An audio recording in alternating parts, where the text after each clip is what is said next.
Welcome to Fun and Games Side Quests. Every episode is a different host sharing a video game they love and why they love it.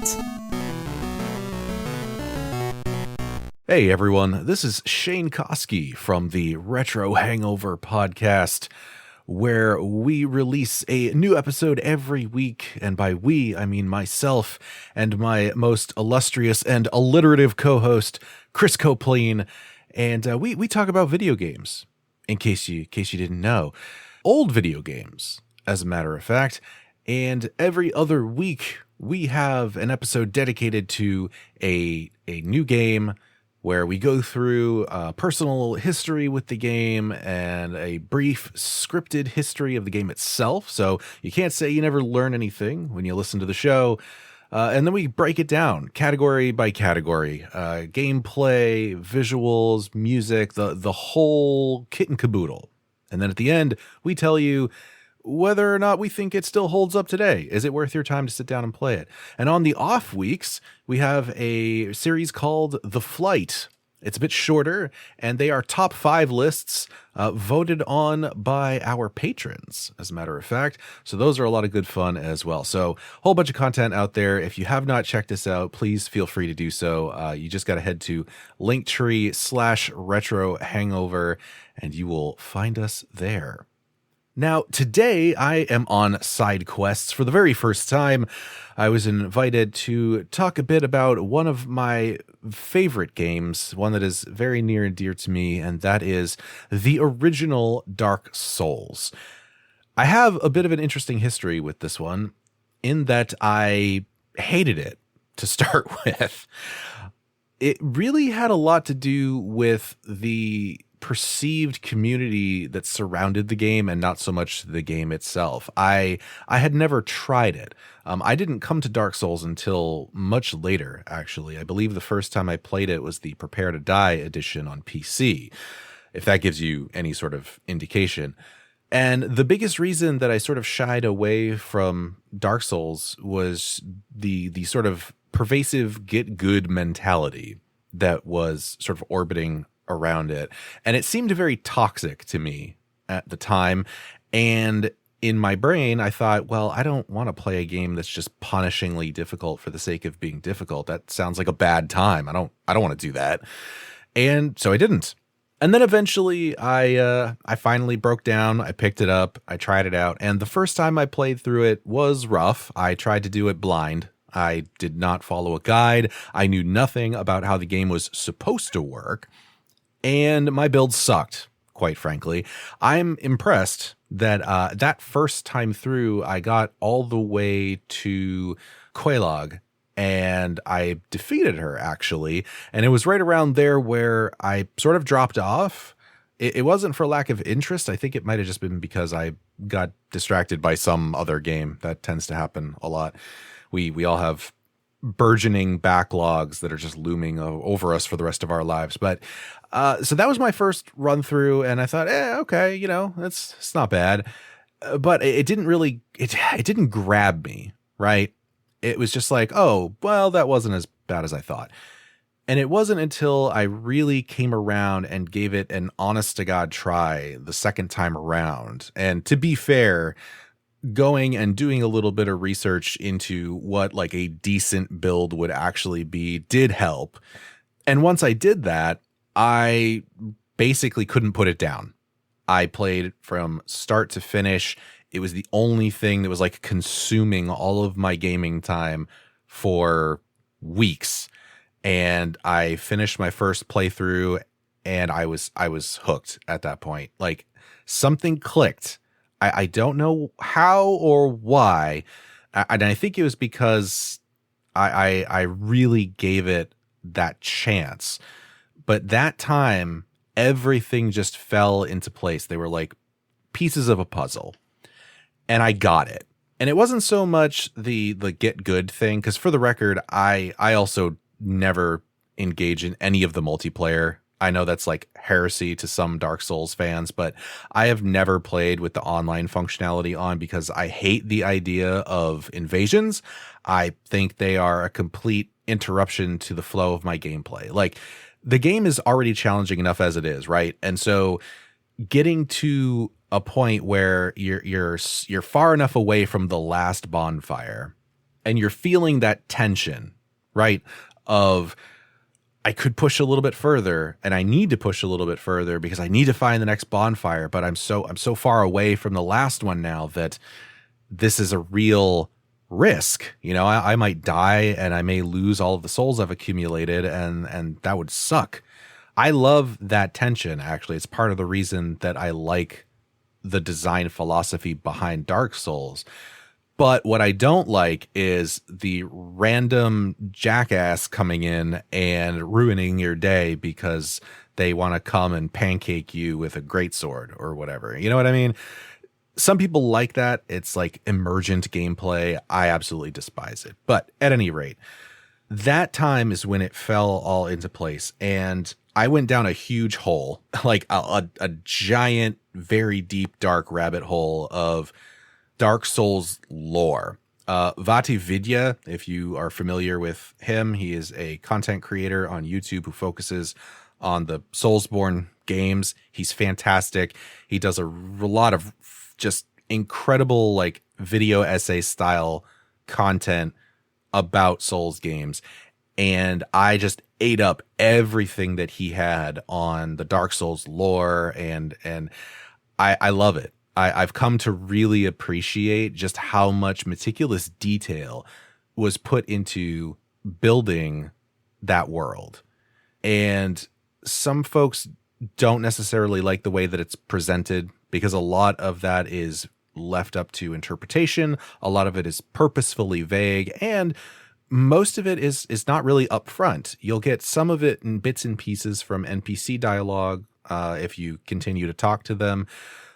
But by and large, a lot of the sort of backstory exists as very innocuous things like descriptions of items that you pick up that a lot of people probably don't even take the time to read.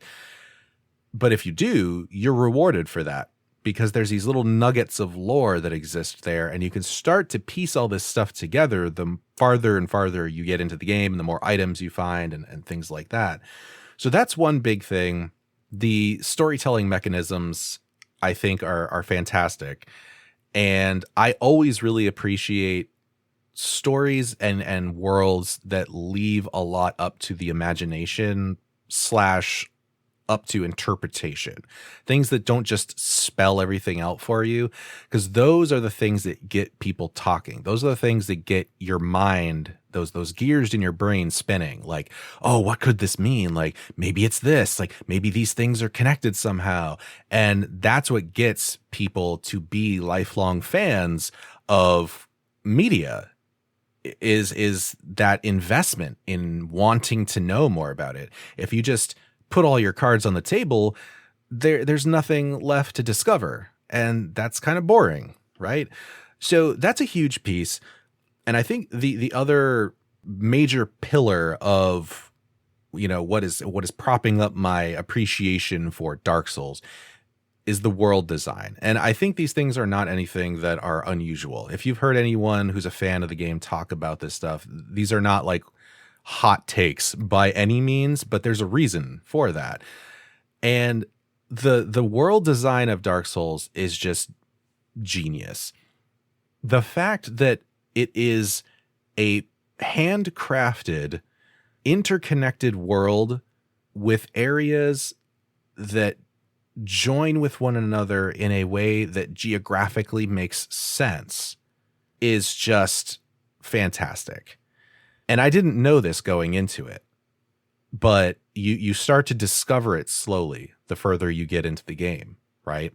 Once you defeat the Taurus demon, the very first major boss that you come across, and you cross that sort of bridge, not really a bridge, it's more like a parapet, but you cross that area where you defeated him, and then you go down a set of stairs, or a couple set of stairs actually, and you come to this sort of catwalk with a ladder, and you get the option to kick the ladder down because it's hauled up.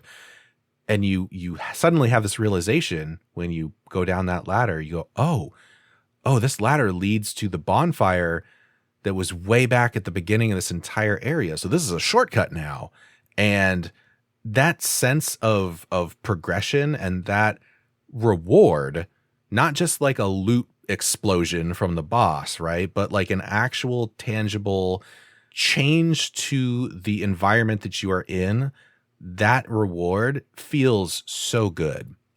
And unfortunately, this is something that was sort of lost with Dark Souls 2, and that is a whole discussion for another time. I don't dislike it. I like Dark Souls 2 for what it is, but one of the things that got lost in that was that very purposeful interconnectivity of all of the different sort of zones, if you will, of the world. They were very disconnected, and Dark Souls 2, Dark Souls 3, like none of them had that same design methodology behind it, and it's a little bit of a bummer. It really is. I love both of those games as well, but for me, they will never top the first Dark Souls for this reason. The fact that in my brain, there are very few games that I could like map out for you just from memory. Like if you set a piece of paper in front of me and said, draw a map of this game's world, Dark Souls is one that I could do it. No problem. And it's for this reason, because everything is logically laid out and everything is connected to everything else. And it's as if it is a real world. Everything is sensible. For the record, the other game, probably not now, but back in the day, it would have been World of Warcraft. I could have mapped out Azeroth for you just from memory. So, but those are really the two big key factors. I would say the third one, maybe to a little bit of a lesser extent, but not by much, is the combat, right? That's what everybody goes to. But the very slow, methodical combat, the sort of back and forth of a block or a dodge roll, and then, a riposte, and that just, man, that flow, when you get into that flow, it feels so good. And everything is very tight.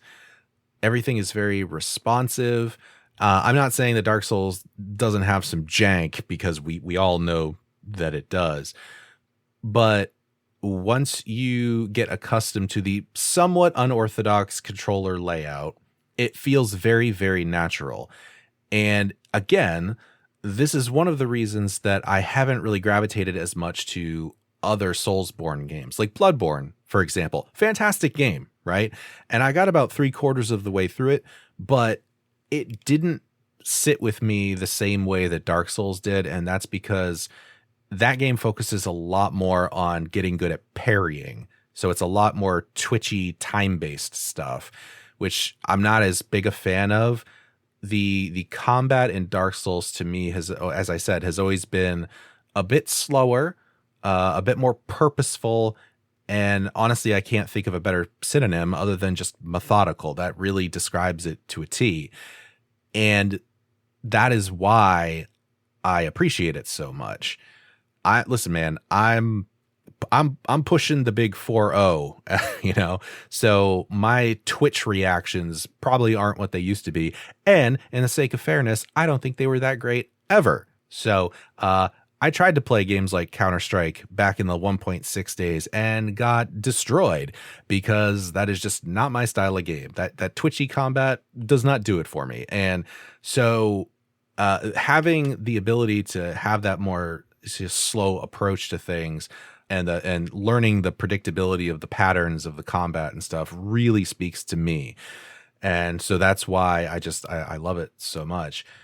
There are probably a lot of other things that I could go into here, but in the sake of some brevity, at the very least, because we're already pushing about almost 15 minutes here, and I know we want to keep this relatively short, those are kind of the three. Those are the three big reasons why Dark Souls went from being a game I wanted absolutely nothing to do with to being one of my favorite games of all time, and that will never change. And, there's a very real possibility I may come back for another one of these side quests and talk about one of those other ones that are right up there in the upper echelons of my favorites. Also happens to start with a D, but that's maybe a story for a different day. So at any rate, I hope you enjoyed these few minutes of a Dark Souls fanboy just kind of going off on all the reasons that he loves the Get Good game. And until next time, happy gaming. This is We Burlesque. Hi, this is Victor Vaughn, and I run the We Burlesque Podcast Network. I am currently in my 7th season of the We Burlesque Podcast, which began, so many episodes ago, and I've been so delighted and intrigued to learn about our colleagues and our friends in the industry. So if you enjoy being a wallflower in the dressing room and hearing all about what we do, why we do it, and what's left to do, please go to Apple, Spotify, Stitcher, iHeartRadio, Google, Libsyn, and probably some other ones I don't even know about. Oh, we're on Audible now. How neat is that? We're on frickin' Audible. So go to your platform of choice, hit subscribe when you find We Burlesque. That's WEBURLESQUE. I should know how to spell it by now. So, or you can go to WeBurlesquePodcast.com. That's all one word. That's WEBURLESQUEPODCAST.com. Yeah, that should do it. Or on Instagram at WEBURLESQUE. That's it. Hi. So, anyway, be well, be safe, and let's talk. CPOV. CertainPOV.com.